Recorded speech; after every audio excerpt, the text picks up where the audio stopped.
This video will cover how to better use CP and EP to solve easy PBLs. So the way this works is that instead of using CP to get an EP case, you can actually use an EPL to get a CP case.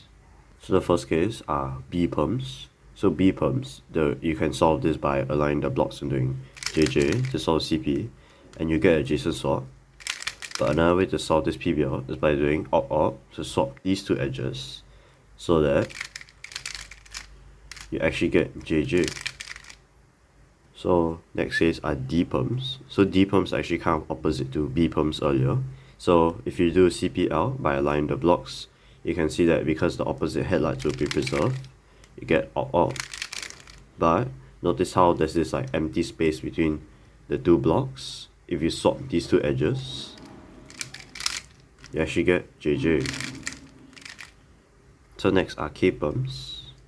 So K perms, you can solve them with CP by doing a J perm to get edge, or you can solve the edge swap first to get JJ. Next are S perms. So S perms, you can solve the CP by doing NN. You see you get edge. But you can also solve the adjacent swap first. So swap these two edges to get NN. Next is PN. So PN, you can either solve the CP by doing N perm to get op, or you can just do an opposite swap anywhere and you'll get NN. Similar to PN, there's also PJ. So for PJ, you can solve the CP by doing just J perms to get edge.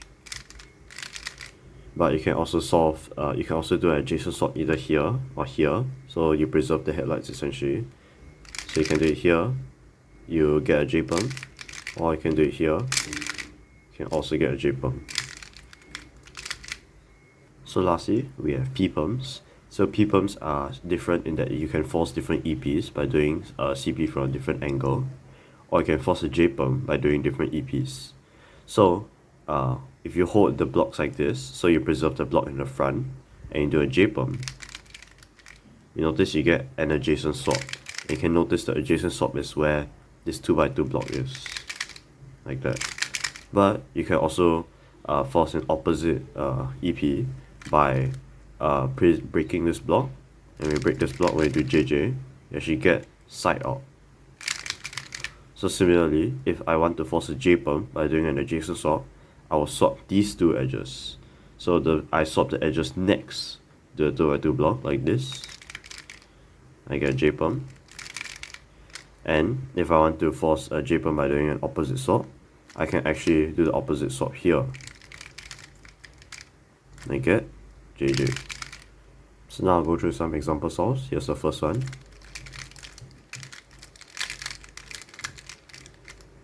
Okay, so this is a pretty easy case. I see I have an S perm on top and a K perm bottom.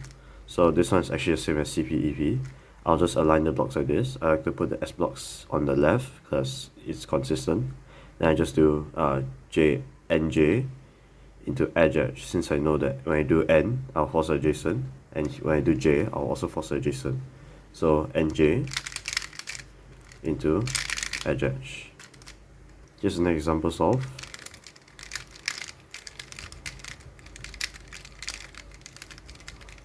Okay, so I see I have a D perm and I PJ. So if I was to just do normal CP+EP, I'll get op edge, which is not that good, because I can actually do this adjacent swap first, and if I want to do adjacent swap here, I have to do another adjacent swap on the PJ, which I can do either here or here. So let's say I just do it here. So when I do adjacent swap here, I know I'll get a J perm on top because I solve this block by bringing this blue edge here. I force a J perm on the bottom as well. So all I need to do is do edge, then U, JJ. So let's do that. Edge, U, then JJ flip. Like that. Here's a third example solve.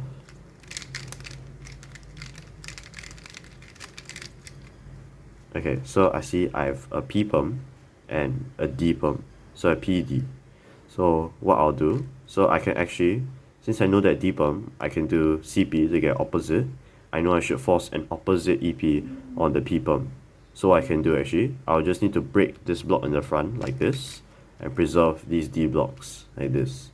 So then I also know that the opposite swap is going to be here. Since P, when I do J like this, I'll get side out essentially. So after I do JJ like this, I just need to do a U or U prime. So I'll do a U prime later and do out immediately. So JJ, can also see the bar flip earlier, and after I do a JJ out, it'll stay flipped. So I know I have to do my out plus out. Like that.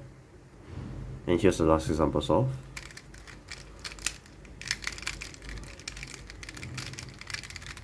Okay, so I see I have a B perm and a P perm.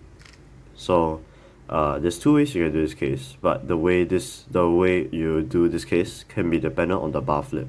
So you can either just do normal CP+EP, since I know doing JJ will force an adjacent swap here, and if I do J like this, I can force an adjacent swap. So if I do JJ, I get two adjacent swaps, which I can do that. But the thing is that when I do JJ like this, the bar is still flipped. So doing edge flip, right, most people don't find that great. So one way you can do instead is by doing EP then CP. So notice how I can do an opposite swap here to get a J perm, and for P perm I can do the same thing. And since op, the 3-slicer, is very good at bar flip, I can actually do that first. So I do op into JJ. So you can actually pick which solution you want to do based on the bar flip. So that's all for CP and EP. So the next video will be on PSK.